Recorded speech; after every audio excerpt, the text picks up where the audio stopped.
So welcome back to the program now. We're counting one abduction after the other in Kajuru community, Kaduna, where at least 87 people have been reportedly kidnapped after bandits raided the Kajuru station in Kajuru local government area. The bandits were said to have looted some shops and houses located in the community.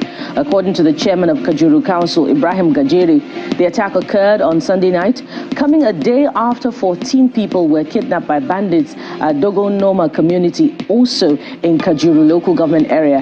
However, the Chief of Defense Staff has again pledged that security operatives will ensure the rescue of the kidnapped victims.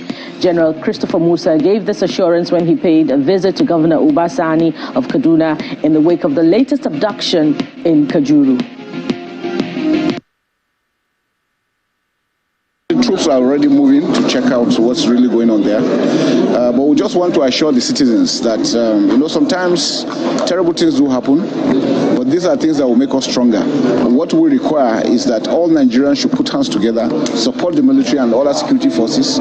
We are working tirelessly to ensure that we stop these acts of criminality.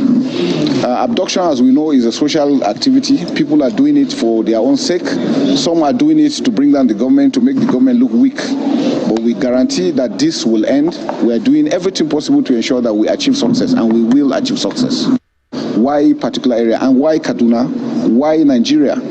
So it's on a broader front. We're looking at all the possible options, why these things are happening. But as we're doing that, we're also trying to stop it, to make sure that it does. But what we require is for Nigerians to give us support. Most times when we get information, it comes in a bit late. Before we react to get there, it is late. But we're happy with the way people are responding.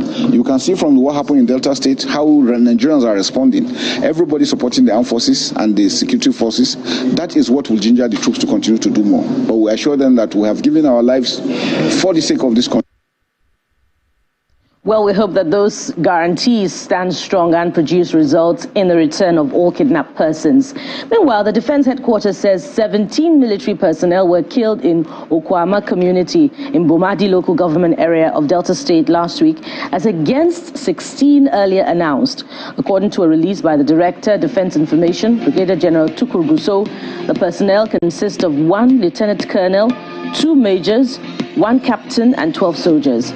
They are the commanding officer, 181 Amphibious Battalion, Lieutenant Colonel A. Ali, Major S.D. Shafa, Major DOB Captain U. Zakari, and Sergeant Yahya Seidu. The others are Corporals Yahya Dambaba, Kabiru Bashir, Lance Corporal Bulus Haruna, So Okpayemi, Bello Amos, Haman Peter, Ibrahim Abdullahi, Private Alhaji Isa Clement Francis, Abubakar Ali, Ibrahim Adamu, and Adamu Ibrahim. The officers and soldiers were killed in Okwama community on March the 14th while on a peace mission to the area, an incident that has sparked outrage across the land. And staying with killings in Okwama Delta State, human rights lawyer Mr. Femi Falano has condemned the attack on the military in Okwama community.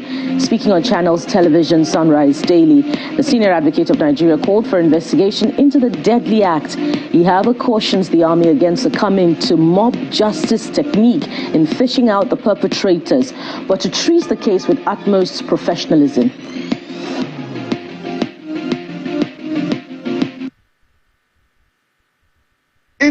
On the 9th of the 16th, angry soldiers stormed Okwama village and set it on fire. For me, it is avoidable. And you see, you can't blame soldiers alone. There is a general position in the society whereby, because of loss of confidence in the judicial system, everybody, embraces mob justice. Even the statement of the president yesterday, we're in a democratic system of government. The president cannot order military authorities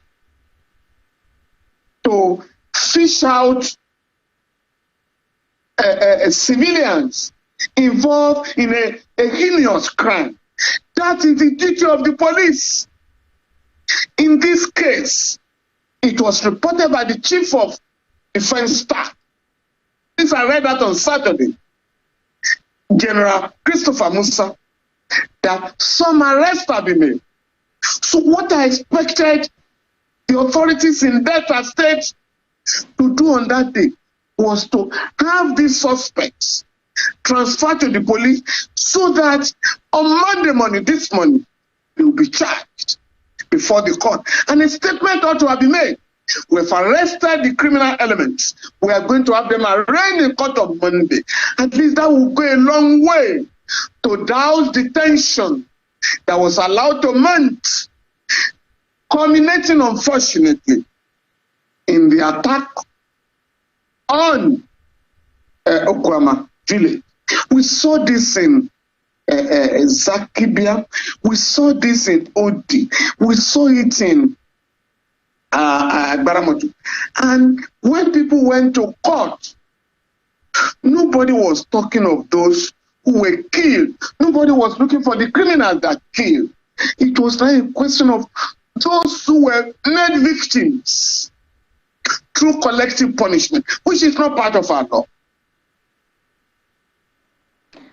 And now, away from the Delta killings, the Federal Capital Territory Administration, in collaboration with the FCT police, have embarked on the clearance of routes said to be used for escape by kidnappers in the nation's capital.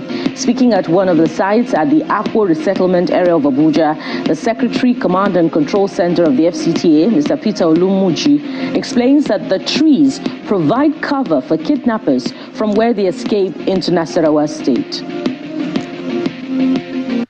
City Police Command in recent time have recorded a lot of successes by rescuing most of these kidnapped victims. And from what they've gathered so far, they realize that this particular route, if it's not taken care of, can still be a safe haven and escape route for the kidnappers. And that is why the FCT Police Command, like you've seen, they've deployed massively here in conjunction with the FCT administration to ensuring that these trees, which serves as safe haven for these kidnappers whenever they kidnap their victim, is removed.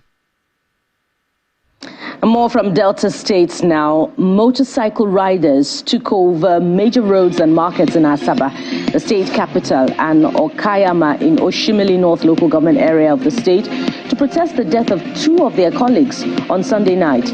Businesses around the popular midwifery market in Okpanam and the Delta State Post-Primary Education Board along Sunis Road were also attacked by the protesters.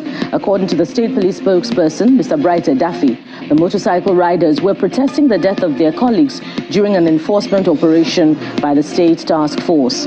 Security personnel were later drafted in to bring the situation under control.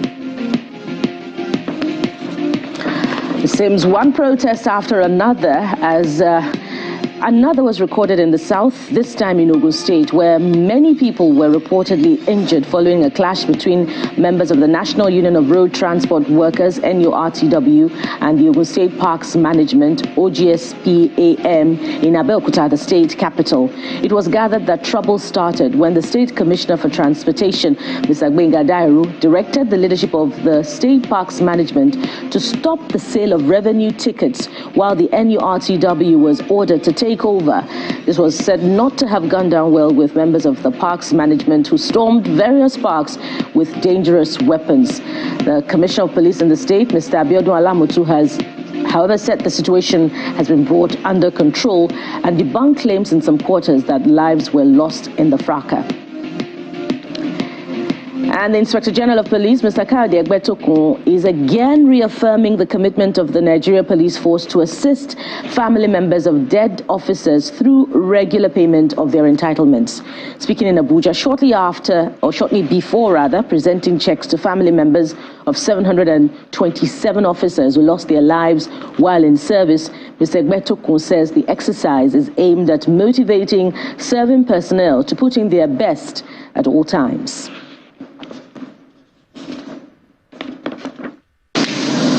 Today's ceremony stands as a poignant testament to the unwavering dedication of the current police leadership towards the welfare of the families of our fallen colleagues. It serves as a solemn pledge to all serving personnel that neither the nation nor nor the force will abandon them. Today, we are poised to distribute checks across 5 distinct categories, reflecting our diverse commitment to the beneficiaries. The first category comprises checks amounting to 55,763,040 naira, 95 kobo for 311 beneficiaries. This represents the remaining 5% balance of the group life assurance policy state payments for batches 9 and 10 and 2021 to 2022 insurance year. The second category includes checks totaling 761,497,696 naira 19 kobo for 178 beneficiaries. These are 90% of the group life assurance policy payments, batches 15 and 17 for the 2021 to 2022 insurance year. And now to education. The Senior Staff Association of Nigerian Universities, SANU, and the Non-Academic Staff Union of Universities have begun a 7-day warning strike over what the unions describe as unfair treatment and disparity in the payment of withheld salaries by the federal government. Channels Television monitored the compliance level in some parts of the country following the commencement of the strike yesterday.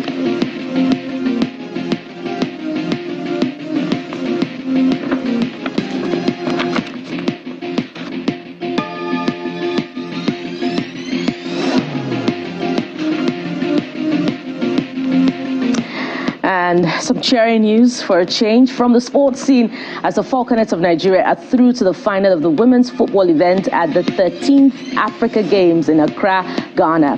The national under-20 women's team, who are the defending champions, beat Uganda under-20 women's team 2-0 to advance to Friday's final. Substitutes Adobe Oka and Chiamaka Okuchukwu got both goals in the 74th and 80th minutes of the second half to ensure Nigeria will finish on the medal zone in the women's football event. And outside our shores, the United States has denounced Russia's election as undemocratic and chosen not to congratulate President Vladimir Putin, who was declared winner by a sweeping margin. Responding to questions on Putin's re-election, State Department spokesman Vedant Patel responded sarcastically. In her words, "I was on the edge of my seat. It was such a nail-biter." Patel described the conduct of the polls as an incredibly undemocratic process. Asked if the United States was withholding recognition of the result, as urged by some dissidents, Patel said, "I think it is safe to say that there certainly won't be congratulatory messages coming from the United States of America." And so what are some of your reactions to these big stories?